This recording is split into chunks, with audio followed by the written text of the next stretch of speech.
Hello, this is our group, and we are doing Book Club 2.0. This is Matthew Harvey speaking. This is Jackson Spencer speaking. This is Colin Kruger. Okay, and we are doing a summary on Chapter 7 of The Namesake. Starting off, of course, there's a really big hit that happens in this chapter. Ashima gets a call from Ashoke, and he's in the hospital, and he just tells her that his stomach hurts. He tries to blame it on bad food over the phone, and he'll be discharged from the hospital eventually.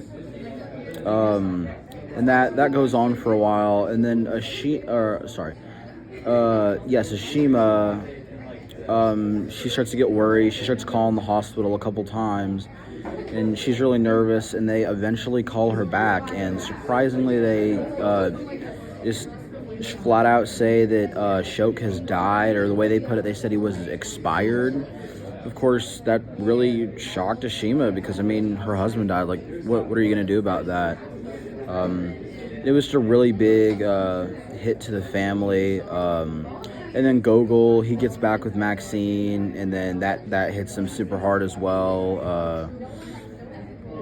I think it's strange how sudden everything is. It feels like Ahsoka is in the hospital, and then all of a sudden he's dead, and it immediately impacts the family because all of a sudden Gogol hears about it, I think the next morning, not even immediately because he's with Maxine at the time. So it just feels awkward the way that the situation played out. Yeah, they had, obviously Ashima knew right away, and she hung up the phone in shock because of what happened. And then, like he said, Gogol didn't even know yet until, I forgot if it was a couple of hours or days later, but when he got back is when he finally figured out, and he was totally shocked as well. And when he went to Cleveland to go to his father's apartment there, he didn't want Maxine to come with him because he was just so shocked and wanted to be alone, I guess. Yeah. Can we look at question 1? Sure, yeah. Starting on question 1, what is the significance of Ashima's actions when they're preparing Ashoke's belongings after his death? One of the main things is that it's just very important to Bengali culture that they have something to represent him and remember him by, just because he's very important to the family. He's always kind of been there for Gogol and just the whole family. He's the father figure, and the fact that he just dropped out like this, or not dropped out, but just the fact that he just passed away so quickly and so suddenly, it's very doubling back on what you said, it was very awkward how that just kind of arose, and it's very sad just because they've been through so much loss already. So yeah. So Gogol specifically, before Ahsoka's death, he wasn't very close with either of his parents, Ahsoka particularly, because Ahsoka kept to himself a lot. He wasn't. In the chapter we learned that Ahsoka doesn't really make many phone calls to Gogol. He doesn't really check in much, so they're not in contact a lot. But after Ahsoka's death, Gogol becomes more, I guess, intrigued isn't the greatest word to say, but he wants to find out more. He goes to visit the apartment where he passed away, right? And and then he stays a night there by himself because he's sad about his father's passing. But he looked around his apartment and noticed how there wasn't much there besides the photo of his family on the fridge. So it's weird that he goes.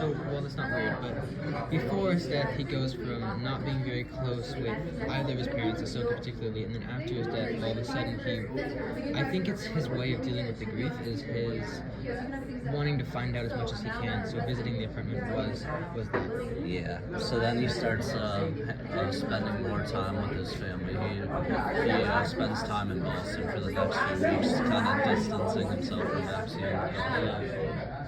Yeah, because what I'm kind of getting from this is that he understands that like anything can happen at any time, and he knows that he has to spend time with those he loves before they pass. I had a similar experience.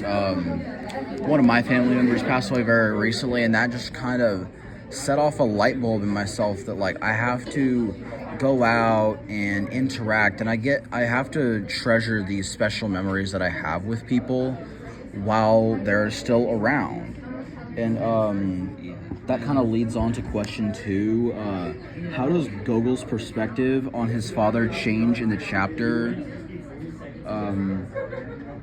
He begins to like reminisce about his father and their memories, like doing the head shaving thing, and I know it's kind of random, but it's still a good memory nonetheless. Yeah, and while Gogol is wanting to be closer to his family, Mishima, really ever since Ahsoka moved to Cleveland, for that period, I think it was about 6 months, Mishima became more independent rather than being closer to family, and then Ahsoka passing away really solidified that independence and not needing to rely on Ahsoka in being her own person. Yeah. The chapter kind of explains at the start how she feels very lonely, so she was doing things related to her culture to keep her like time, and then when she hears about Ahsoka's death, she's just so shocked. And that leads to question 3. What does the chapter reveal about the cultural practice surrounding the death of the Indian community? Yeah. Well, first of all, the funeral is not your typical funeral. There's no, it's not like they invite a bunch of people, and it's not like it really isn't as much of a grieving ceremony like traditional American funerals are. It was more like a lot of their Bengali friends came, they had food. It felt, I don't know if it was particularly a celebration of life, but it was different from an American funeral in the way that it wasn't so much of just a funeral service. It was, I think they had his portrait, they had his personal belongings. I'm not 100% sure on this. My memory is a little bit foggy, but I think particularly it was more of a Bengali ceremony.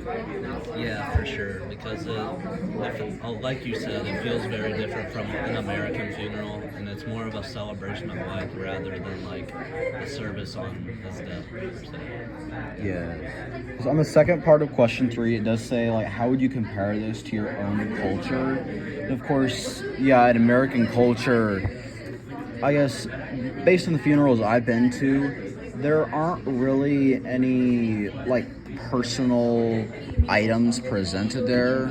But yeah, what they said, based on Bengali culture, they have these items here to reminisce and remember the things that were important to them in life.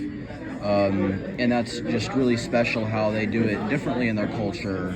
And honestly, I feel like that could also be done in American culture, because that seems like just a good practice to do. And that also leads into question 4. How are they grieving Gogol and Ashima? How do they grieve differently? Yeah, we I did could. touch on that already. Yeah, we could probably go straight to 5 since Yeah, I think 5 is the one thing to go to right now. Because we've already said that he becomes closer to his family, but he also kind of realizes that just moving to America doesn't mean that he has to fully adapt to American culture. He realizes that he's not truly being himself, being that ideological American. Well, he can still, be close to his family if he wants. He can really just be himself, and that is reflected in his girlfriend as well. Like I think he was originally wanted to have a girlfriend in Maxine because it kind of represented what a lot of American teenagers do, in like being further away from his family. Versus now he's kind of like, well, I don't have to do what every other American does. I can still be close to my family, and I can still cherish these moments while I have them with my parents and Yeah, I think it's also the fact that his relationship with Maxine kind of distanced him from his parents in a way because their family was very different compared to theirs. And